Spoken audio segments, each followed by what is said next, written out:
Bene, eccoci rientrati in studio per il nostro consueto spazio dedicato al memento, questa rubrica nella quale, Ermanno, li presentiamo, torniamo ad affrontare temi di cui abbiamo parlato in passato, e questa sera torniamo a parlare, lo abbiamo fatto anche recentemente, qualche settimana fa, torniamo a parlare dei PFAS, queste sostanze poliperfluoroalchiliche che sono diffusissime, le usiamo in tantissimi ambiti. Quello più comune, pensiamo alle pentole inaderenti, però ad esempio nell'aerospaziale piuttosto che nelle armi da guerra, anche quello, ormai sono proprio veramente dappertutto. Però ma ci non siamo... solo, nei vestiti, nei colori che noi utilizziamo, sul sedile dell'auto piuttosto che sui tappeti, cioè il PFAS ormai è diventato un prodotto di largo consumo. E fino adesso naturalmente è stato sottovalutato, anche se in America la produzione di PFAS è vietata, perché hanno già avuto dei problemi molto importanti. Allora hanno dedicato naturalmente la produzione dei PFAS, li hanno dedicati ad altre nazioni, tra cui l'Italia, e noi siamo invasi dai PFAS. Purtroppo questo comporta delle patologie, ma fino adesso non c'è stato nessuno, o sono stati pochi, quelli che hanno voluto vedere che effetto fa se noi ingeriamo dei PFAS, che effetto fa sull'organismo. Naturalmente, essendo una ricerca nuova, comporta naturalmente una notevole attenzione, una preparazione e soprattutto la capacità di riuscire ad indagare l'effetto che fa questa sostanza, che è veramente tossica. Allora potremo parlare di pandemia da PFAS, cioè l'Europa, ma anche il resto del mondo, comincia a essere invaso e noi lo assumiamo normalmente anche attraverso l'alimentazione, che vuol dire l'acqua, vuol dire la carne, perché quando un animale si ciba dell'erba che è stata invasa dai PFAS, naturalmente l'assorbe, perché sono molecole talmente piccole che vengono portate dentro l'organismo, e naturalmente quando noi mangiamo un pollo o mangiamo una bistecca è probabile, abbiamo un'alta probabilità che succeda che noi ci alimentiamo anche di PFAS. Questi PFAS naturalmente rimangono nell'organismo. L'effetto che avranno ne parleremo oggi con il professor Carlo Foresta, che è il nostro ospite. Certo, lo saluto e lo presento ai telespettatori. Il professor Carlo Foresta è un andrologo, è stato membro del Consiglio Superiore della Sanità. Grazie professore, grazie di essere qui con noi. Grazie a lei, grazie per l'invito.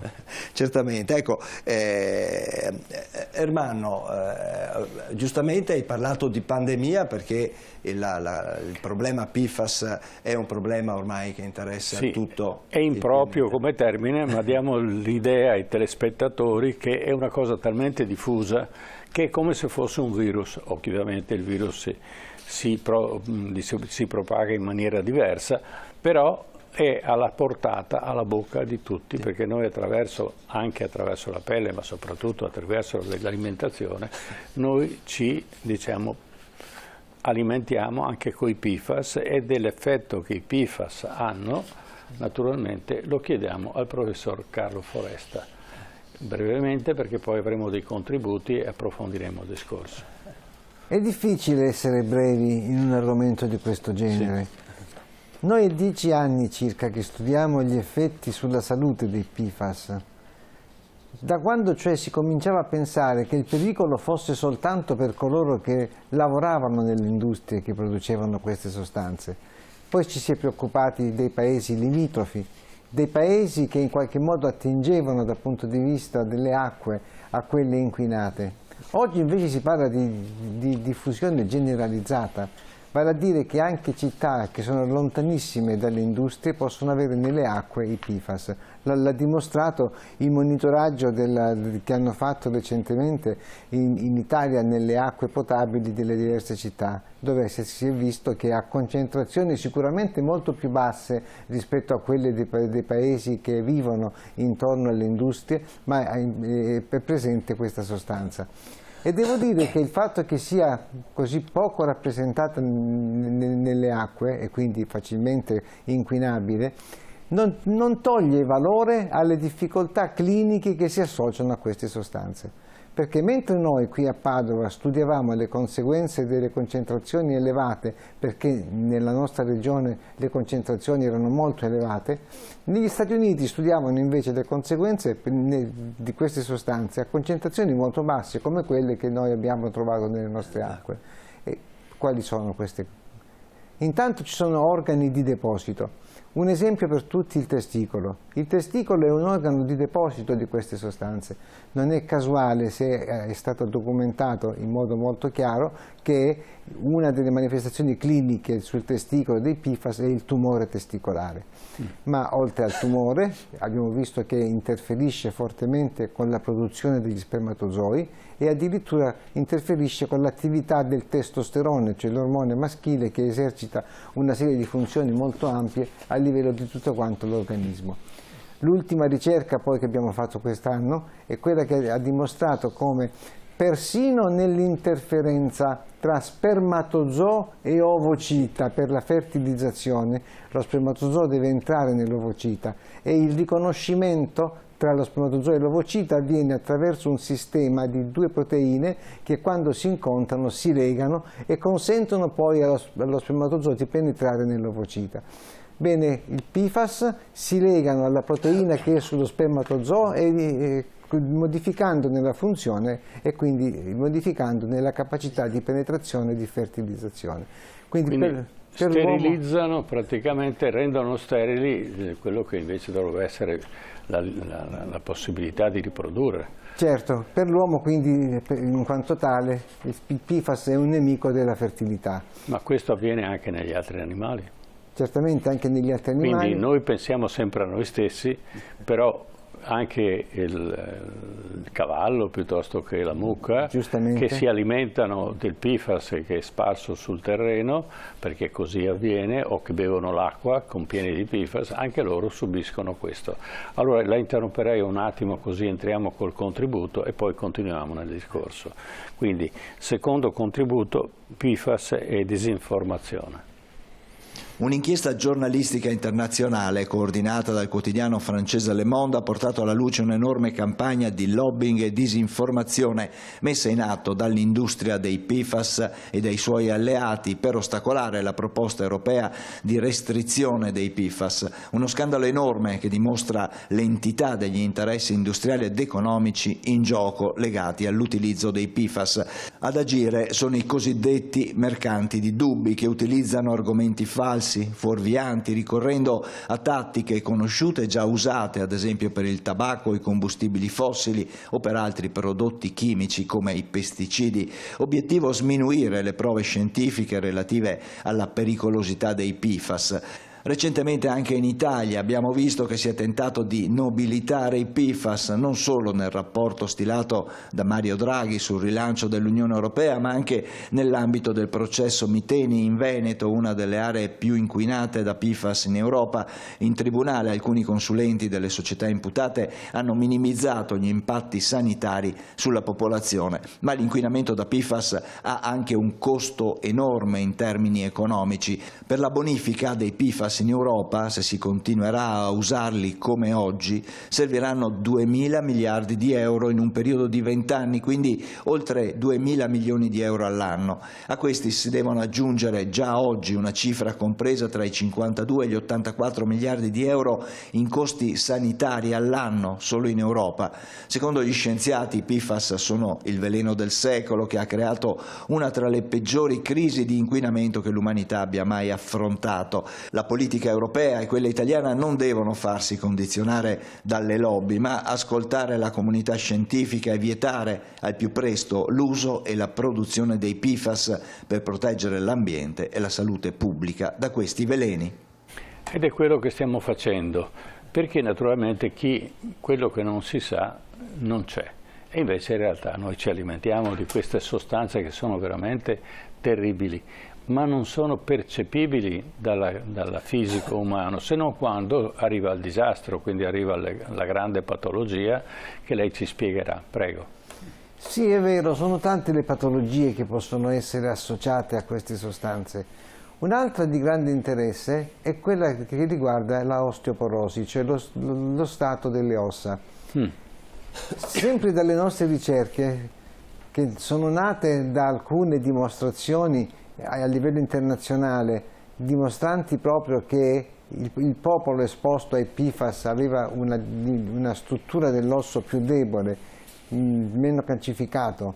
Allora noi ci siamo chiesti per quale motivo, qual è il sistema che comporta questo tipo di alterazione, e abbiamo scoperto due meccanismi. Il primo meccanismo è che il PFAS si insinua nella struttura dell'osso proprio dove c'è la calcificazione delle proteine dell'idrossiapatite, e quindi toglie via spazio al calcio e si introduce determinando un indebolimento dell'osso. Ma ancora ce n'è un'altra che è ancora più importante, che il PFAS a livello dell'intestino blocca il recettore per la vitamina D. La vitamina D serve proprio perché aiuta l'assorbimento intestinale di calcio, e il calcio poi viene distribuito nell'organismo anche attraverso, e raggiunge l'osso attraverso il sangue, attraverso il circolo sistemico. Se blocca l'assorbimento del calcio, ovviamente l'organismo si depaupera del calcio, e per mantenere la calcemia normale lo va a prendere proprio dall'osso attraverso un ormone che si chiama paratormone. Il paratormone, sentendo che c'è meno calcio in circolo, va a prenderselo dall'osso e quindi indebolisce l'osso stesso. Noi abbiamo fatto uno studio sui giovani, per esempio, e su un centinaio di ragazzi che sono venuti nei nostri ambulatori. Abbiamo studiato la struttura dell'osso, abbiamo visto che il 35% di questi già a 18-19 anni ha un osso che comincia a mostrare dei segni di indebolimento. Quindi l'osso è un altro obiettivo principale delle conseguenze dell'inquinamento da PFAS nell'uomo. Ecco, ma in questo momento stiamo facendo delle analisi e cercando di comprendere quali sono i danni che fa il PFAS.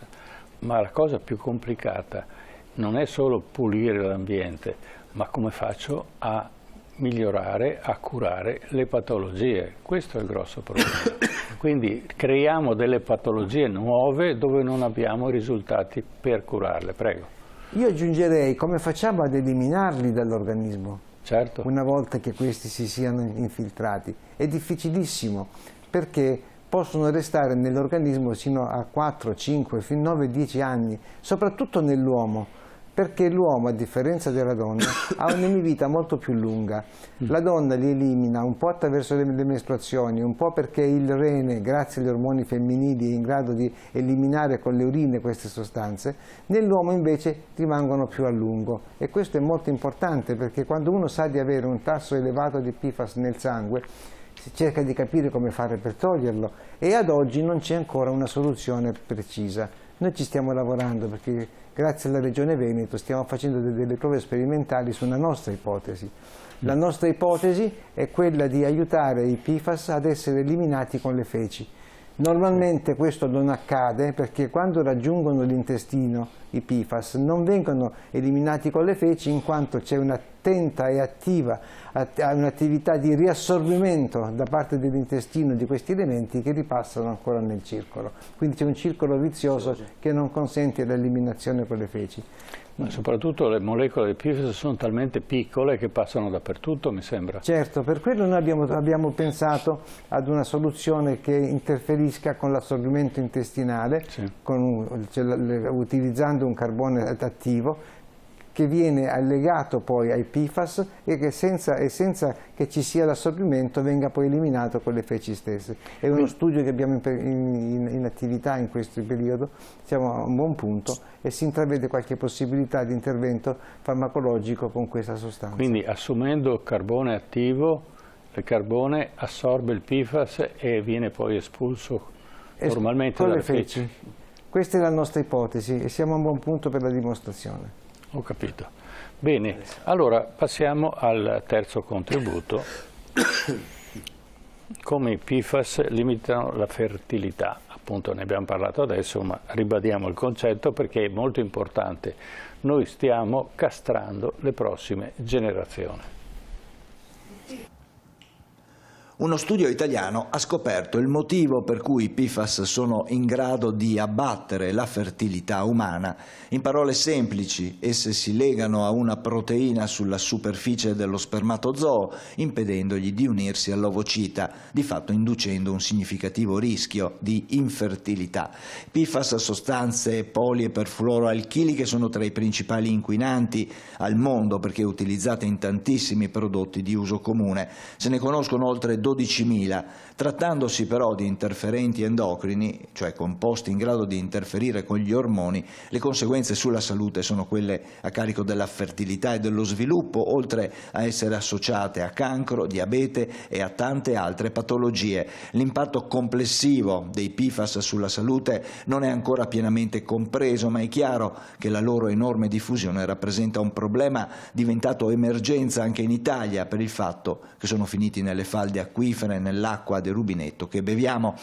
A svelare il meccanismo biologico che permette a queste sostanze chimiche di abbattere la fertilità è stato un team di ricerca del Dipartimento di Medicina dell'Università di Padova, in stretta collaborazione con i colleghi del Dipartimento di Neuroscienze. I ricercatori hanno dimostrato che i PFAS si legano alla proteina IZUMO1 sulla membrana dello spermatozoo, alterandone la struttura e impedendogli di fatto di legarsi alla proteina omologa IU1 che si trova sulla membrana esterna dell'ovocita. In pratica viene alterata una chiave che non è più in grado di inserirsi nella sua serratura. Questo blocca la fusione tra le due proteine che è alla base del concepimento. Prego, professore. Sì, volevo aggiungere che in realtà è molto complesso il meccanismo attraverso il quale i PFAS interferiscono con la fertilità. Noi abbiamo detto che li troviamo nel testicolo in forma di deposito, ma li troviamo nel liquido seminale, li troviamo nel muco cervicale, li troviamo quando lo spermatozoo si incontra con l'ovocita, quindi tutti i passaggi che portano alla fertilità sono in qualche modo ostacolati dai PFAS. Ecco perché noi siamo preoccupati di questo e quando parliamo di denatalità siamo sempre sul chi vive, perché non è soltanto una questione sociale la denatalità, ma è anche l'influenza negativa sulla fertilità che l'ambiente esercita e quindi riduce ancora, come dire, con maggiore determinazione la carenza di figli. Sì, ma soprattutto la produzione e il lasciare nell'ambiente queste tonnellate di sostanze, perché poi vengono utilizzate per tante ragioni e naturalmente poi queste abbandonano il supporto su cui sono state messe e diventano un alimento per l'ambiente e questo naturalmente aggrava molto non solo la fertilità degli umani ma anche la fertilità degli altri esseri viventi e di conseguenza questo intacca tutta l'evoluzione della specie umana ma anche delle altre specie. C'è da dire che dobbiamo però comprendere che la tipologia della struttura dei PFAS nelle diverse forme con cui ci viene proposto è molto diversa. Per cui noi non possiamo immaginare che tutte quante queste molecole esercitino allo stesso modo, allo stesso tempo e con la stessa intensità quegli effetti che noi abbiamo studiato. Noi ci siamo focalizzati sul PFOA perché è quello che è maggiormente presente nel nostro territorio, però ci sono molecole completamente diverse, più piccole, più lunghe, come dire, organizzate in forma strutturale diversa. Dobbiamo stare attenti perché effettivamente è necessario che ci sia una comprensione di ogni tipo di molecola per quello che riguarda poi le conseguenze sulla salute, altrimenti rischiamo di non comprendere effettivamente qual è il legame stretto che esiste tra la molecola e il difetto stesso poi sugli organi indotto da queste molecole. Allora, questo intervento suo serve soprattutto a informare i telespettatori sul pericolo di queste sostanze che ci sono sull'ambiente. Naturalmente non siamo ancora in grado di dire come tutelare le singole persone. Abbiamo detto appunto che ci potrà essere il carbone attivo, probabilmente ci saranno altre sostanze, ma quello che è importante è informare, perché dall'informazione nasce la pretesa del nostro telespettatore, delle persone, a pretendere che la politica si interessi di questa cosa. perché abbiamo sentito per esempio la necessità dei PFAS molto caldeggiata dal ministro, dal Presidente del Consiglio Draghi, il che vuol dire che forse lui non è al corrente di quello che sta succedendo, ed è importante che la politica sia informata, perché è l'unica che può organizzare un'attività che sia contraria a questa diffusione, a questa pandemia che ormai è diventata a livello mondiale. Prego, professore. Condivido perfettamente che non è il singolo che può difendersi da questo inquinamento, è tutta la società e quindi chi la rappresenta e chi la gestisce, cioè la politica. E sono convinto che adesso noi abbiamo avuto un'esperienza negativa con i PFAS, ma questo tipo di esperienza ci deve aiutare a comprendere che in qualsiasi altra situazione, prima di immettere in circolazione sostanze di qualsiasi origine, bisogna che ci sia la comprensione del fenomeno biologico che queste sostanze possono esercitare. Dei PFAS ormai lo sappiamo, quindi sappiamo anche cosa induce e cosa andare a cercare e perché li dobbiamo ridurre o evitare del tutto, ma anche per le nuove facciamo esperienza, perché effettivamente non si può aspettare che ci sia la manifestazione patologica per poi rincorrere la modalità con cui insorge e quindi bloccarle successivamente. Questi passi vanno sviluppati prima dell'emissione in circolo di sostanze nuove. Certo, io ribadirei anche un concetto, che nessuno è responsabile dei morti, invece in realtà è proprio così. I PFAS stanno ammazzando le persone, però non c'è responsabile, perché non si sa, e non sapendolo dice di chi è la colpa? Bah, praticamente di nessuno. Allora bisogna, vista la tecnologia che sta avanzando alla velocità della luce, mettersi di fronte a un altro problema. Quando io produco un prodotto nuovo, una tecnologia nuova, io devo sperimentarla e vedere se è compatibile con l'ambiente e compatibile con l'uomo. Prego. Sì, è proprio quello che dicevo. I morti sono stati documentati, perché proprio nel Veneto è stato fatto un confronto molto forte del numero di morti in 40 anni, mi pare, tra una regione ben documentata dal punto di vista dell'inquinamento di PFAS e un'altra completamente priva, e si è visto che il numero di morti è aumentato di parecchio, quindi esiste effettivamente una riduzione dell'attesa di vita quando ci sono questi PFAS in giro. La necessità di conoscere bene le conseguenze cliniche, biologiche di sostanze artificiali, perché queste sostanze sono tutte quante artificiali, non esistono in natura, sono state create dall'uomo, quindi la necessità di comprenderne prima dell'uso la loro capacità di essere di danno alla biologia dell'uomo oppure a tutto l'ambiente, come lei giustamente diceva, agli animali e a che altro, è giusto che avvenga prima dell'emissione in circolo, questo è fondamentale.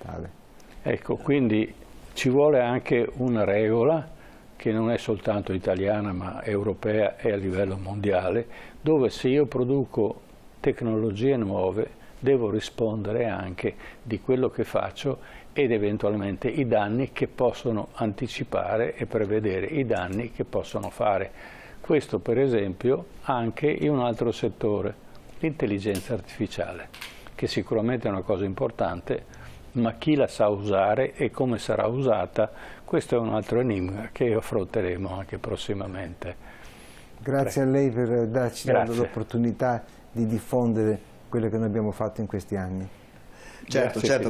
Ricordiamo che appunto il professor Foresta è la persona che ha portato avanti queste ricerche, in particolare sul discorso della fertilità. Mi unisco all'auspicio che venga più spesso utilizzato, anzi che divenga obbligatorio quello che può essere, Ermanno, un principio di precauzione, diciamo. Voglio fare un'industria, voglio produrre qualcosa che può servire naturalmente, che va bene, certamente, però quali effetti provoco? Certo, e questo va fatto a livello di inquinamento, ma anche a livello di temperatura del pianeta, cioè che energia uso e come la uso. Cioè, sono tanti fattori. Ormai l'industria ha preso un tale, diciamo, sviluppo che crea delle dei problemi che sono enormi e si diffondono su tutto il paese. Se i cinesi usano miliardi di tonnellate di carbone, non è che il carbone e l'inquinamento rimane in Cina, prima o dopo arriva anche in Italia, anche se sono 8.000 chilometri di distanza. Ecco, questo è il punto fondamentale, cioè la precauzione, come dicevi tu. Certo, anche perché è bene ricordare che questo inquinamento colpisce soprattutto i più giovani. Certo. I più giovani sono quelli più interessati dalle conseguenze, anche a lungo termine, perché poi diciamo, le indagini sono iniziate adesso da pochi anni, però quelle che saranno le conseguenze future anche sulle prossime generazioni è tutto da scoprire. Sì, ma non abbiamo una coscienza di questo. Che cosa lasciamo in eredità ai nostri figli, ai nostri nipoti? Questo è da domandarsi. Per cui è giusto che l'industria guadagni, ma bisogna vedere se il guadagno, costi e benefici sono paritetici. Ecco, questo è il punto. Certo, e che poi il guadagno non abbia, come dire, il predominio su quelle che sono le conseguenze poi per la salute. Io ringrazio il professor Carlo Foresta per essere stato qua con noi. Grazie a lei. Grazie professore, grazie anche per il lavoro che state facendo di indagine, di ricerca per capire ancora meglio quelle che sono le conseguenze e cosa si potrà fare poi per intervenire. Per i telespettatori un attimo di pubblicità e poi ritorniamo subito, abbiamo un altro pezzetto del Memento, a tra poco.